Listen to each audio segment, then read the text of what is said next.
everybody, welcome to another video. As you've just seen, I've gone for a simple ridgeline setup with the tarp, and this is the DD Superlight tarp, 3x2.9 I think it is. So if I've camped in this area before, I am on a little bit of a slant. That's what you get for camping in woodland that's on the side of a hill basically. I've not bothered clearing away any of the leaves from underneath the tarp on this occasion, because last time I camped in this area, got inundated with slugs in the middle of the night.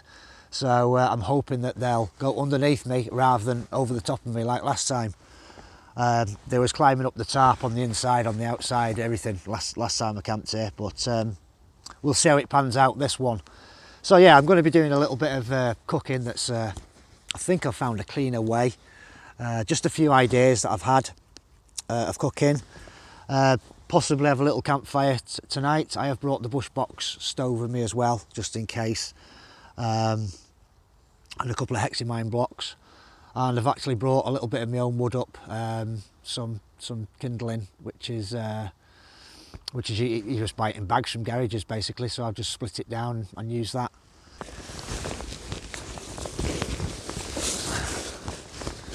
Right, okay guys, so magic carpet stays in this bag.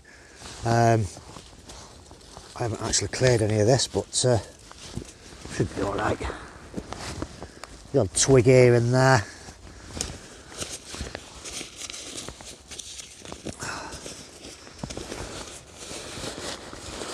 So this is made out of the same material as the tarp.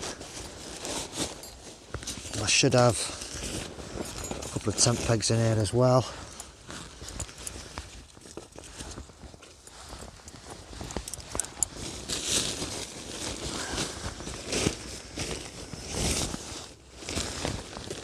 It's just it's reinforced just like any other tarp from DD. So let's try and get this in here.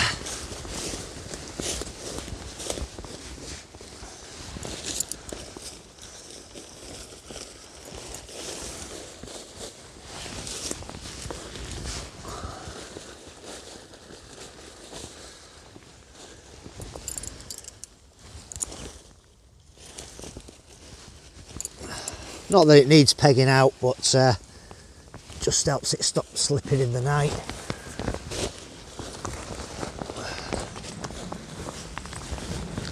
We'll just do this end.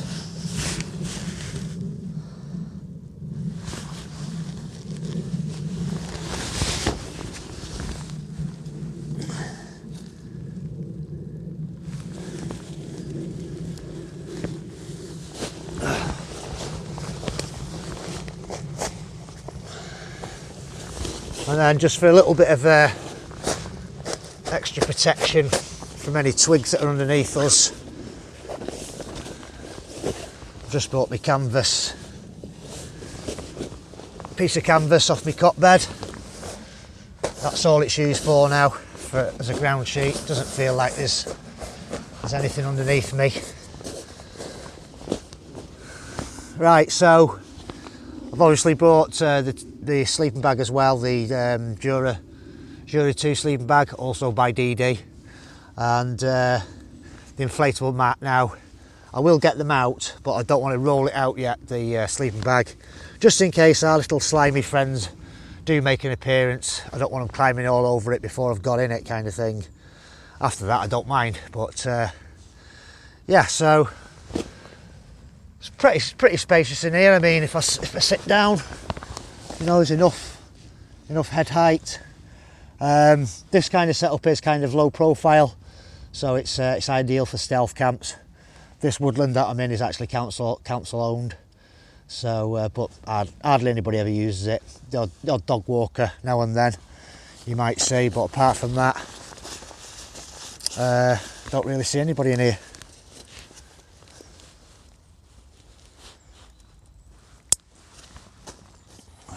Yeah, so should be okay.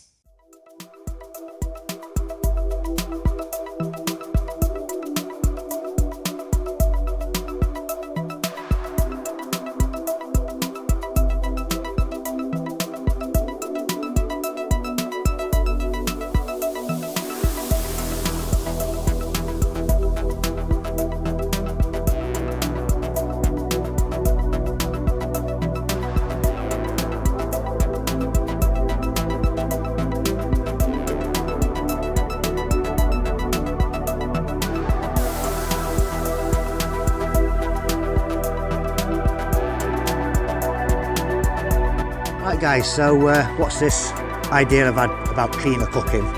Well, one of the lads at work bought a vacuum sealer from Aldi and it was reduced because the packaging was damaged. So anyway, after a little conversation, I said, oh, I'll buy it off you, give him a tenner for it, which, you know, he said, well, I won't get any use out of it anyway, so you might as well have it. So yeah, vacuum sealed food. So basically in this bag, all I've got is some super noodles with the little sprinkling pouch thing you get with your super noodles, that's in there, with some chicken soup as well, because the chicken noodles, chicken soup. On there I've just written what it is, and it needs 300 millilitres of water to hydrate that. I have done this with pot noodles. I did a little bit of a test and it did work. So basically you can boil your water up, slit this open, put your water in, let it do its business, and then just eat it out of the bag. Now, for a proof of concept, although it doesn't look very appetizing to you guys, I've got some stewing steak. So these are these bags that you get. It's like a sleeve, and you just kind of put it in your machine and cut it off, put it in the machine, and it'll seal it. And pull all the air out, although it's not really pulled all the air out of this one. But proof of concept is, can I do a boil in the bag, you know, like an MRE? So what I'm going to do, I mean, them noodles take about that much water in this pot. It has got a scale inside it, so about that much water. But I want to try this, so I'm just going to whack that in there, put some water in, get the stove on. See if it can heat that through, which it should be able to, I think. See, you know, if there's any problems with the bag in there as well, with the heat. And then with the water that's left, have my noodles.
Right, okay guys, let's give it a whirl. So all I'm going to do is just open the bag up.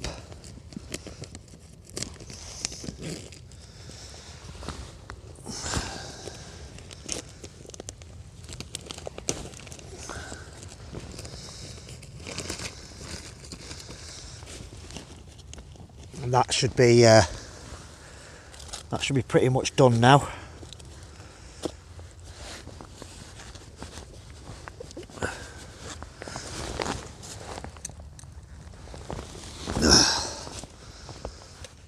Let's have a look.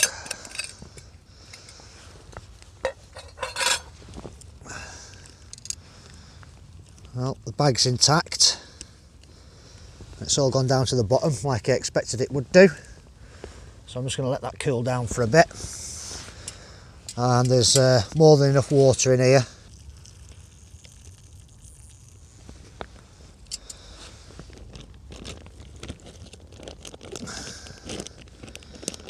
And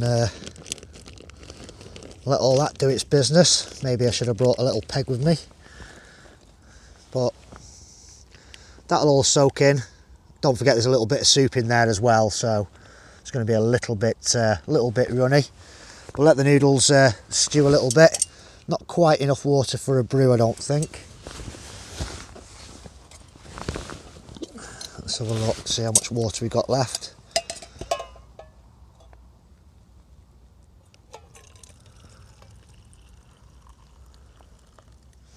Three-quarters of a brew.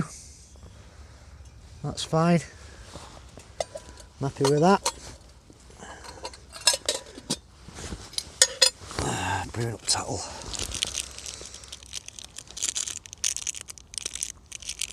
So it's just one way of keeping your pots a little bit cleaner. Obviously I've been cooking on that, so it's going to blacken the pot on the outside, but the inside of the pot's just had water in.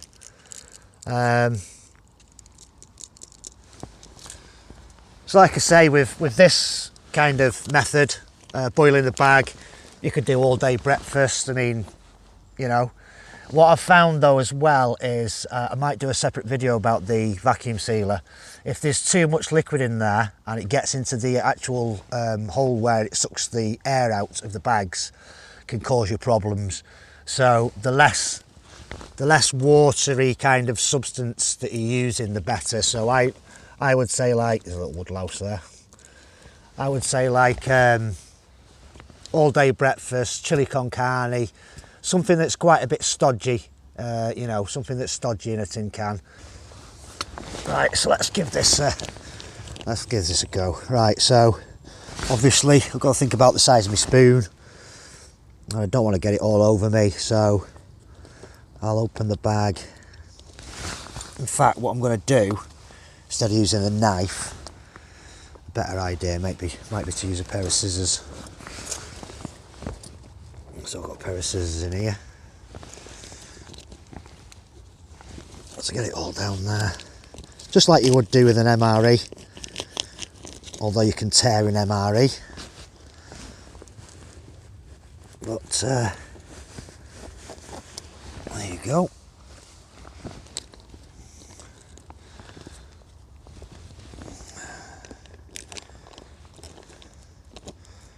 I mean, yeah, you could put that. I could put that back in there, so that it's a little bit easy to eat. So let's just see if it's cooked through.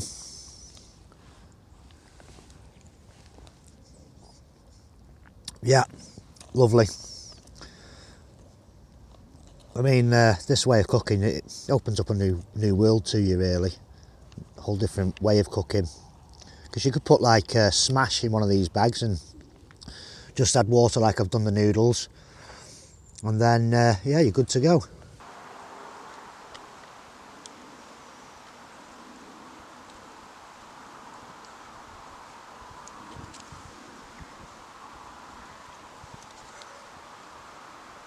Right, guys and girls, time to check out the noodles.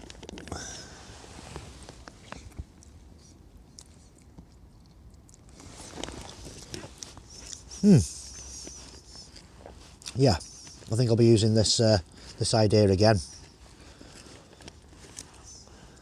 Clean pots.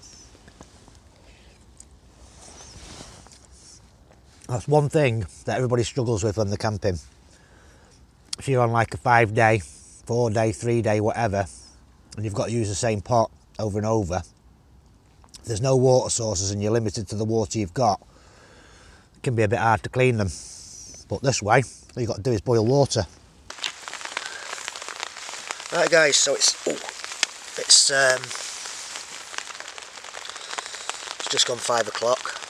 It's pitch black, obviously because we're in the winter season now. So all the rooks have just come home to roost. About half an hour ago they was making a right racket as they came in, and I've heard a couple of barn owls as well. They was sounded quite close to me. Obviously I couldn't see them.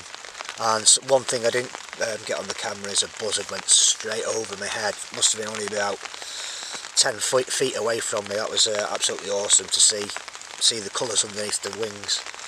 So that was awesome. But like I say, I couldn't get the camera quick enough. It was one of them. They're that fast, you know, birds, and by the time you've got your camera and turned it on and focused, it's well gone. So I didn't even bother picking the camera up. So yeah, it's all good. Everything's underneath, keeping dry now. Like I say, it's only supposed to rain for the next hour, but it's forecast heavy rain for the next hour. So yeah, I'm just listening to the radio. So I'll bring you back in a bit, guys.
Right, good morning again everybody.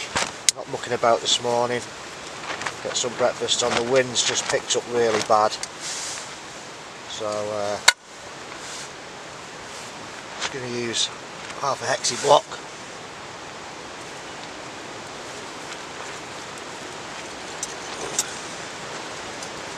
I don't know how well this is going to cook this morning because obviously the wind. Let's try that one.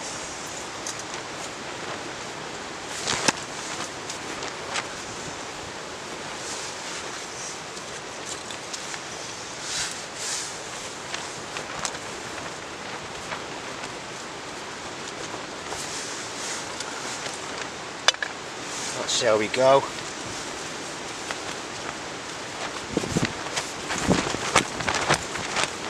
The only problem with this frying pan, this stove, is that you have to take the frying pan off every time you want to put some more fuel on. Let's have a look how it's going.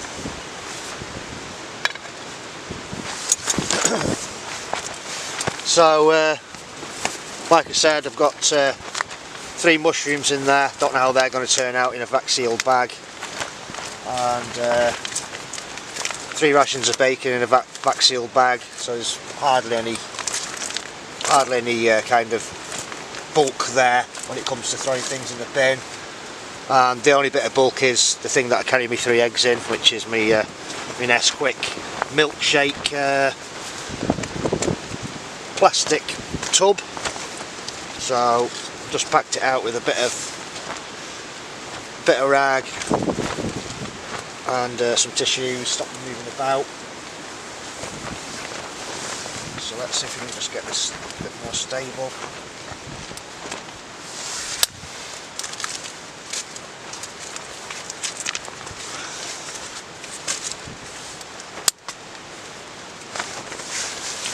Just move that away from there.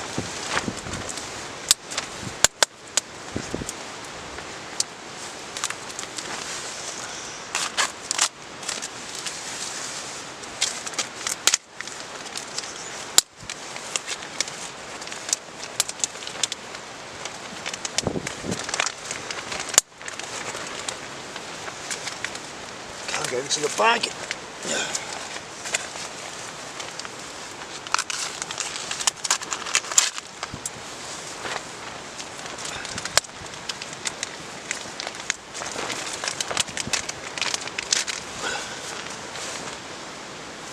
think there's 2 pieces or 3 pieces here, can't remember.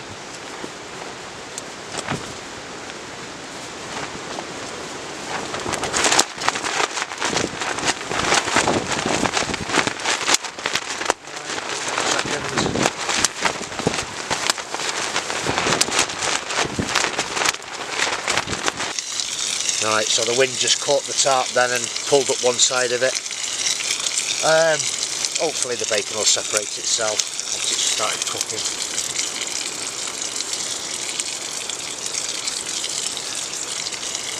I'll just leave it as it is.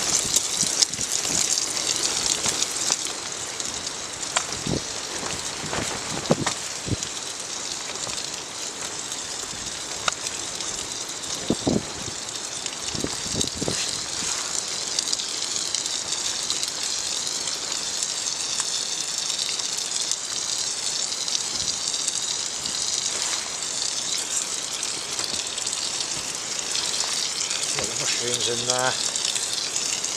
May need a little bit more oil.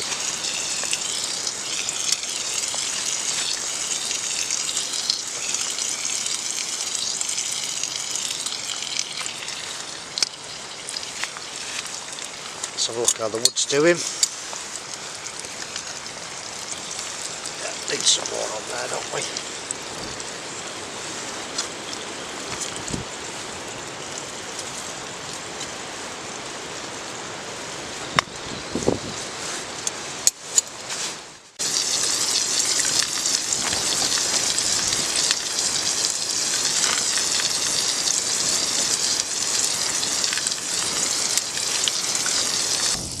Right, time for some eggs.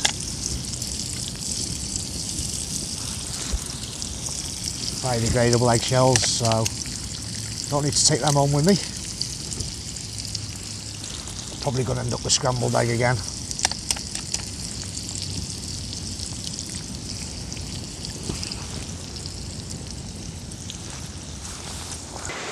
Right, there we go guys, as long as it doesn't look very appetising, but it's warm and it's cooked.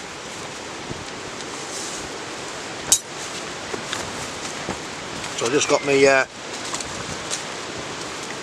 me brew on now.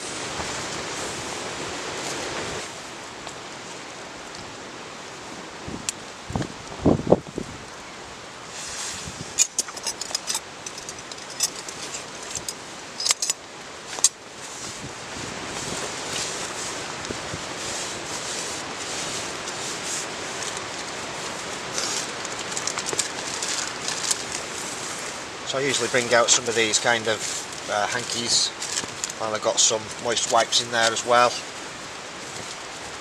Only takes a couple of minutes to clean your pan up.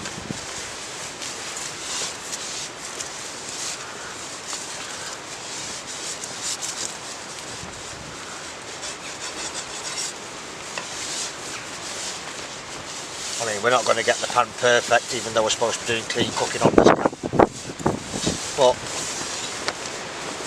I wouldn't mind using that again in that condition. I have to just use it straight again. So let's have a look how my water's doing. That's warm enough for a brew.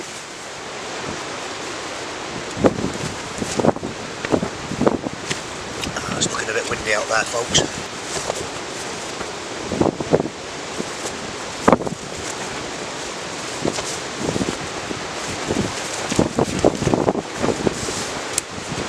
The tarp seems to be holding up now, pegged it down a bit better on that side anyway. Obviously it's going to bow one way and then go like that on the other side. So it's doing alright.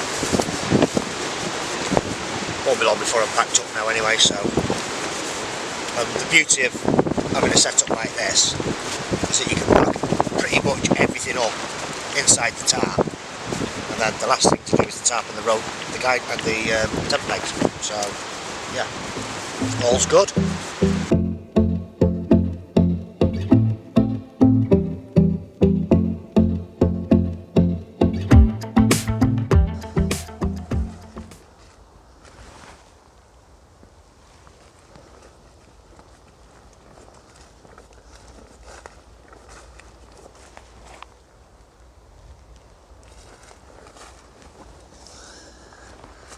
So as you're walking through the woodland, there's little signs that will tell you what's going on in the woodland.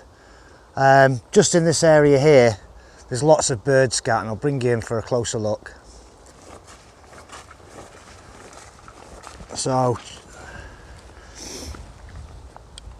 just down there,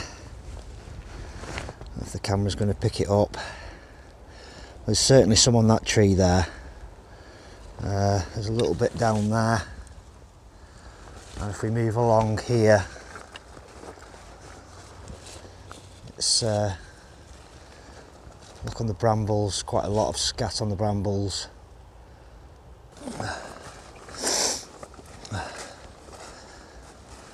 So basically, what's that telling us? Well, there's a large amount of drop-ins. So that tells me that birds favour this area, these trees, as perches, because birds are creatures of habit. Now, because there's so much of it, it could be one of two things are going on here. Either it's a large bird. It won't be an owl like we heard last night, because owls drop pellets. They don't leave white scat like that. So it's either a large bird, maybe a raven, buzzard, something like that, or it could be many birds. Now, just looking at it, I think it's a large bird. If it was smaller birds, the size of the scat would be smaller, and it would be more distributed, I would imagine. So I think it's large birds. So it's always good just to look up in the trees, because you never know what you might see. You might see just a bird roosting. Could be a big bird like a buzzard. You never know. So yeah, so that's brought us to a messy end, I suppose. I hope you've enjoyed this video as always, guys. Please give me a thumbs up. If you're going to give me a thumbs down, go to the shop, buy yourself something nice, come back in a better mood, give me a thumbs up. If you're not already thought about subscribing to this channel, to my channel, please do consider it if you like this video. I have now got playlists so that you can see they're all set into different genres. So we've got wild camping, gear. There's probably about 3 or 4 playlists there. So go and check some of them videos out if you haven't already. So all that remains to be said once again, guys, is thanks very much for watching, and I'll see you on the next one. See you now.